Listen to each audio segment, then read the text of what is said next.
ধৰ্মীয় অনুষ্ঠানসমূহৰ ভিতৰত বৰগাঁওস্থিত বৰশিল আশ্ৰম প্ৰাংগণত বৰশিল আশ্ৰম পৰিচালনা সমিতিৰ উদ্যোগত আমি এইবাৰ ৮৩তম বাৰ্ষিক দৌল মহোৎসৱৰ আয়োজন কৰিছোঁ।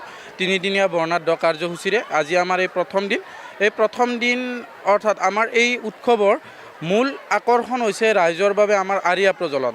এই আৰিয়া প্ৰজ্বলনত অসমৰ ভিন্ন প্ৰান্তৰ পৰা অহা ভক্তপ্ৰাণ ৰাইজে ইয়াত আৰিয়া বৰণ কৰে।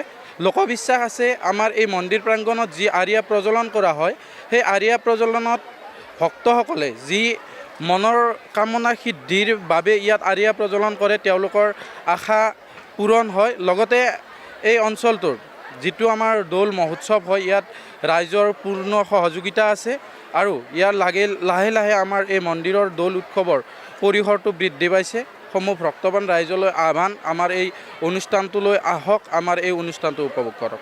আজি ৮৩ সংখ্যক দৌল মহোৎসৱ উদযাপন কৰা হৈছে।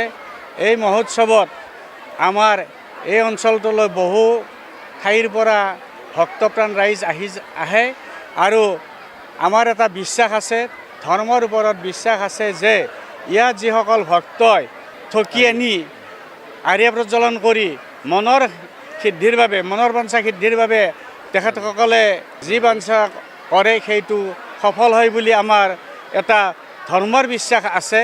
আৰু ইয়াত আমাৰ যিটো বৰশিল আছে, সেই শিলটোৰ ওপৰত এনেকুৱা কিছুমান আমি প্ৰতিচ্ছবি দেখিবলৈ পাইছোঁ যে গাগ গজেন্দ্ৰকে আদি কৰি বা চিৰি এটা, হয়তো সেই চিৰিটো লোকবিশ্বাস অনুসৰি বা ভগৱানক যদি আমি বিশ্বাস কৰা হয়, তেতিয়াহ'লে স্বৰ্গলৈ যোৱা এটা পথ বুলিও আমি ধাৰণা কৰিব পাৰোঁ।